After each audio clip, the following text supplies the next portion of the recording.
Xoş gəlmişsiniz Xəyalə xanım. Necəsiz? Çox sağ olun Mehman usta, siz necəsiniz? Çox sağ olun, mən də yaxşıyam.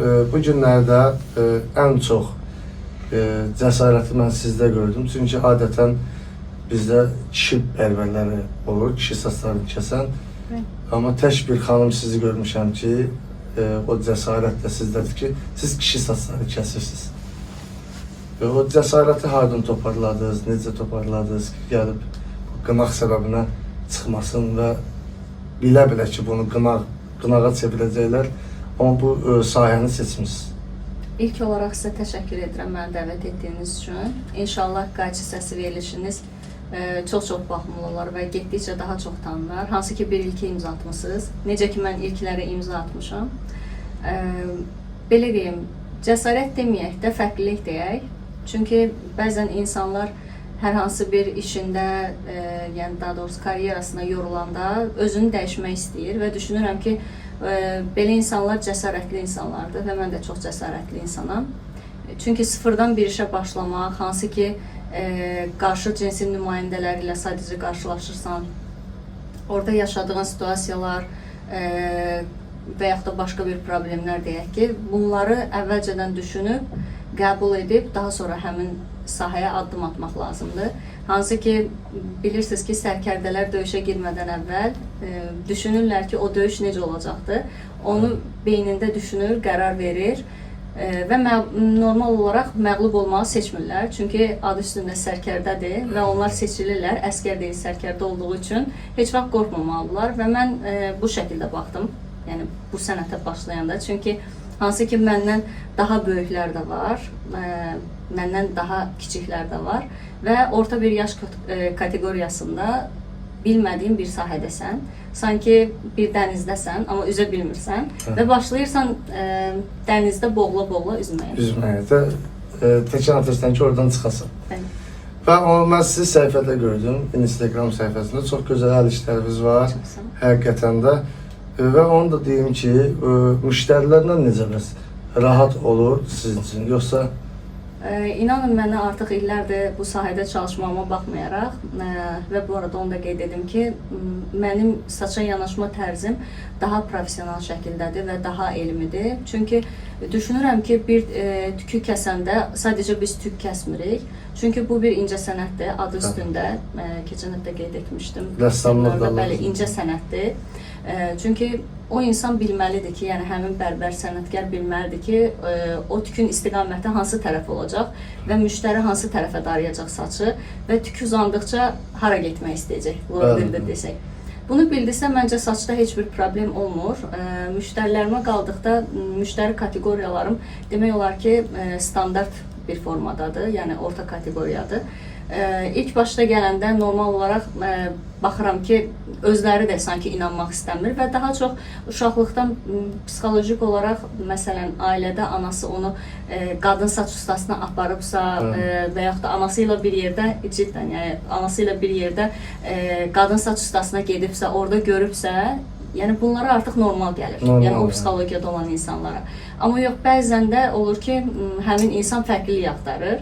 Deyir ki, məsələn, mənim özümə maraqlıdır ki, qadın saç ustası necə yanaşır və əsas məsələ kişilərin yaralı yeri, qadınlar kişiləri necə görür? Necə ki, qadınlara hər zaman maraqlıdır kişilər onu necə görür. Yəni, normal bütün dünyada insan psixologiyasıdır bu, fərqi yoxdur. Kişilər qadınlar üçün, qadınlar kişilər üçün eyni fikirdədir ki, qarşı cins bizi necə görür?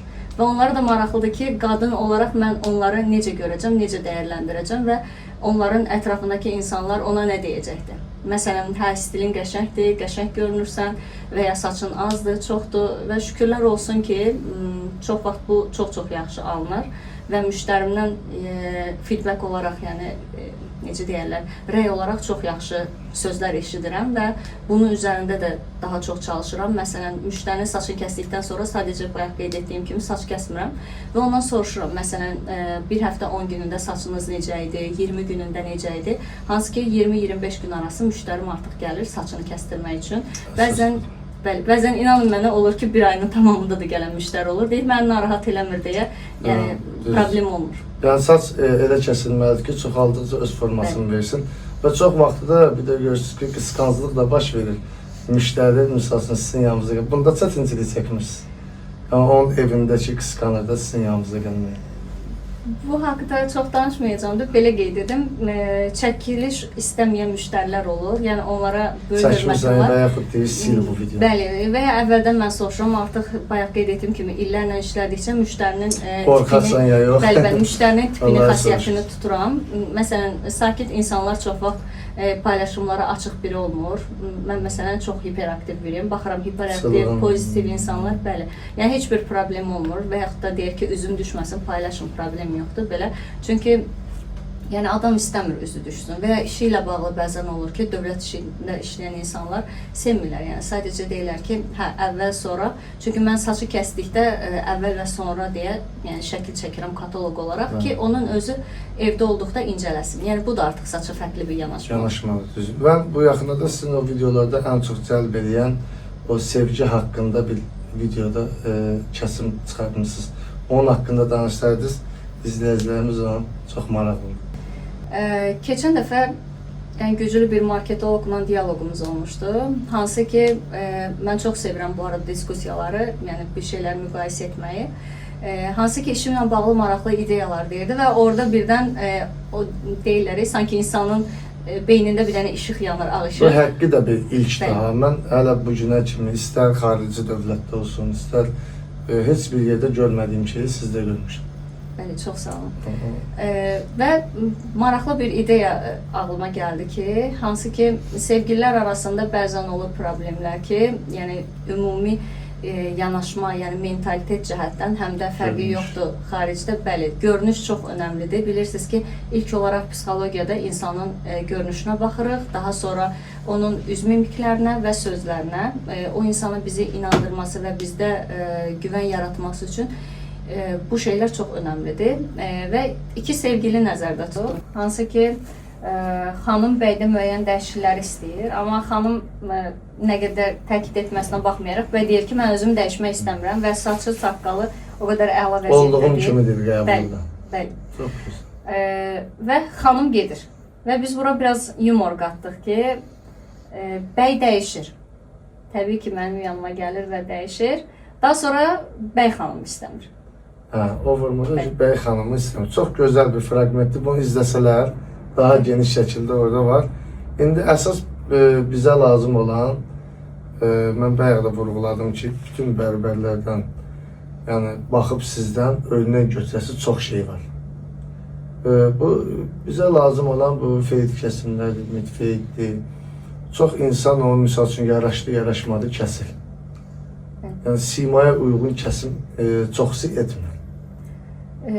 Belə qeyd edim ki, Mehman usta, sima, baş quruluşu və əlavə bir yanaşma tərzi də əlavə edəcəm ki, işi, xasiyyəti, yəni insanın xarakteri və geyim tərzi önəmlidir. Yəni sadəcə 2-3 nüans nəzərə alınmır. Çünki və saçının darama şəkli, bu da çox önəmlidir. Çünki bəzən müştərilər olur ki, məsələn, saçın istiqaməti sağadır, soldan sağa doğrudur, amma müştəri saçını arxaya doğru darıyır və yaxud da sağdan sola doğru darıyır. Yəni artıq bu onun seçimidir, biz dəyişə bilməliyik. Bilirsiniz ki, yəni nə qədər professional bərbər də olsaq, nə qədər işimizi professional şəkildə ortaya çıxarsaq da, müştərinin istəyi hər zaman daha çox öndədir. Çünki o saça o sahibdir və o saçla o xoşbəxt olmalıdır. Əvvəl mən bu işə başlamamışdan fikirləşirdim ki, kişilər saçları ilə xoşbəxt olmur, sadədir də, yəni adi bir şey darıyırlar və çıxırlar. Amma işin dərinliklərinə getdikcə və hansı ki, inanın mənə bəzən oturub boş divara baxıb orada saç formaları düşünə bilirəm və müştərilərimi analiz edə bilirəm ki, məsələn, bugün bu müştəriyə bunu etdim, gələn dəfə bu dəyişikliyi etsəm daha yaxşı olacaq kimisindən. O bir inkişafdır. Bəli. Və bilirəm ki, kişilər üçün saç çox önəmlidir. İnanın mənə, saçı seyrək olan müştəri üçün, saçı tökülən müştəri üçün belə, o başında qalan son tüklər belə çox-çox dəyərlidir. Ən çox da çətin saçlardan biri əkilən saçlardır. Bəli. Öhdəsindən gəlmək də çox çətindir. Mən bilirəm, siz onun tam rahatlığının öhdəsindən gəlirsiniz və o sizin videolarda görmüşəm. İstədim onun haqqında da deyərdiniz, bilməyənlər də örnək kimi. Bilirsiniz ki, Azərbaycanda ən çox seçilən saçlar klassik saçlardır. Hansı ki, mən də bu sənətə ilk başlayanda klassik saçlarla gəldim. Çünki ilk bərbərim mənə öyrətdiyi söz o idi ki, yaxşı bərbər klassik saçları bilməlidir. Və daha sonra mən bunun üzərində çox çalışdım. Açıq deyim ki, ilk başlayanda düşünürdüm ki, yaxşı cihazla, yəni maşınka ilə işləyiriksə hər şey əladır. Amma sonra baxdım ki, yox. Bəzən elə saçlar var ki, onu maşınka yox, qayçılara istifadə etmək lazımdır. Əsaslı klassiklər. Bəli, bəli. Burada seyrək saçlardır, əkilmə saçlardır, yəni saç dənələri, incə saçlar belə deyim və boşluğu olan saçlar. Bunlar inanın mənə maşınka ilə həll olan saçlar deyil.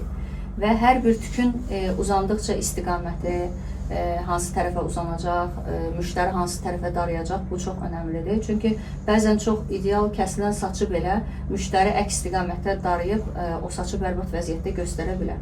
Məsələn, mənim yanıma gələn müştərilərin saç tiplərindən danışmaq istəyirəm. Hansı ki, bugünkü gün qlobal problemlərdən biri də əkilmə saçların düzgün şəkildə kəsilməsidir. Məntiq olaraq düşünürük ki, məntiq olaraq düşünürük ki, bu insan üçün saç çox vacibdir ki, saçını əkdirib. Onun hər bir tükü, hər bir dənəsi onun üçün çox vacibdir. Önəmli. Bəli. Və bu saç elə kəsilməlidir ki, normal olaraq bilirsiniz ki, əkilmə saç yəni %100 effekt vermir, seyrəklik olur. Və əkilmə saçın dənələri normal seyrək saçın dənələrindən daha qalındır və daha sərt şəkildə formalaşır. Bunun üçün də biz əkilmə saçın ilk öncə istiqamətini bilməliyik ki, əkilmə saç önə doğru əkilib, yoxsa arxaya doğru əkilib və ya yana doğru əkilir.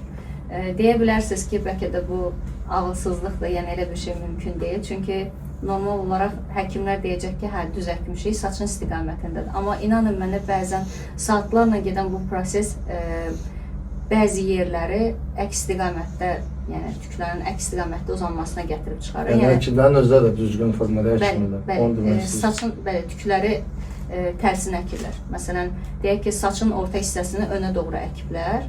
Hansı ki, bu saça rahatlıqla forma verib sağa və ya sola aparmaq olur. Amma saçın kənarlarına ən çox rast gəlirəm ki, sağ və sol istiqamətdə düzgün apara bilmirlər. Önə aparırlar və ya arxaya aparırlar. Bu tükdə havada qalır. Yəni, saçı artıq formalaşdırmaq olmur. Və belə saçlarda mütləq ki, biz onu uzatmalıyıq. İlk başlarda, bunları dildə desək, kirpiləşmə baş verir. Amma saç uzandıqca normal şəkildə aşağı inir. Amma bayaq qeyd etdiyim kimi istiqaməti var bunun təbii ki. Yəni, normal düz kəsim eləmirik. Biz çünki saçı kəsəndə tuturuq və kəsirik. Amma əkilmə saçlarda o şəkildə deyil. Başa düşdüm. Bir də o saqqallarda ən çox problem olur. Saqqallar üz simasına uyğun kəsilmir. Azərbaycanda standart bir saqqal forması var. Hansı ki, dünya standartlarından kənardır. Saqqalın kənarları fade olur, çənə hissəsi viking kimi saxlanır, yəni viking style saxlanır. Və kənarlar ağ olur. İstər-istəməz həmin insanın üzü uzun şəkildə görünür, yəni uzunsov şəkildə görünür. Bu, üzü yumru insan üçün də, uzunsov insan üçün də, kvadrat insan üçün də eynidir. Amma əslində elə olmalı deyil. Saqqal əslində müştərinin üzünə, yanaqlarına, tükünə görə kəsilməlidir və yaşına görə kəsilməlidir. Dünya standartlarında, necə deyərlər, kirli saqqal deyə bir model var. Saqqalın normal formasıdır, amma azaldılmış şəkildə. Yəni, saqqal olduğu bilinir. Və saqqalın ən sıx olduğu hissə və bığ hissə dolu saxlanır. Bu şəkil daha çox sevilir və daha çox trenddir. Amma Azərbaycanda bayaq qeyd etdiyim kimi xına ilə, boya ilə kənarlar ağarır və saqqal daha çox uzanır. Və inanın mənə, o bəzən gənc nəslə yaraşsa da, biraz 28-35 yaş arası insanlar üçün o qədər də yaxşı görünmür və adam bunun fərqində deyil. Təbii ki, kimsə ona izah etməlidir ki, bu haqda məlumatdansın. Və Mehman usta, sizlə maraqlı bir faktı paylaşmaq istəyirəm. Buyurun. Keçmişdən bugünə saç necə formalaşıb və Azərbaycan mentalitetində saç necə dəyərləndirilir? Bu haqda biraz məlumat verəcəm sizə. Yəqin ki, keçmiş tarix kinolarına baxmısınız və tarixdən də sizə məlumdur ki, köhnə kişilərimiz saçı uzun, saqqalı uzun, yəni bığı uzun olubdur. Kirli də, kirli saqqalı olur. Bəli, bəli, uzun şəkildə saxlanıb və bığı burma deyə adlanırdı. Kişilərə də filan kəs bığ, misal üçün filan kəs, bu filan kəs, özü yumru bığlar olurdu. Bəli. Və kişinin bığı, saqqalı nə qədər uzun idisə, sanki o necə deyirlər, kişi enerjisi daha yüksək Hələ bir şəkildə məsəl də var, çıxır. deyir, mən deyir, aşı deyir, ovcumla yemirəm ki, bığlarıma yağı dəyər. Bəli. Belə bir məsəl də var idi. Bəli. Və saçlar da təbii ki, uzun saxlanırdı. Çünki Azərbaycan kişilərinin saçı hər zaman canlı, rəngi qara və ipək kimi olubdu və ya qıvrım, çox dolu saçlar olubdu. Bəzən inanın mənə köhnə filmləri yadıma salıram və qıvırcıq saç, daha gür saçlar görəndə sanki bir an həmin o tarixə keçmiş oluram. Yəni o hissi yaşayıram. Zamanla SSR dövləti bizi işğal etdikdən sonra bu qanunlar biraz kənara çəkildi. Bugünkü günümüzdə belə klassik saçlar, az saçlar daha gündəmdədir. Bəli. Görürsünüz ki, dövlət işində işləyən insanlar səliqəli, düz, normal daranan və əlinlə dağıda biləcəyi saç stilləri istəyir. Bəli.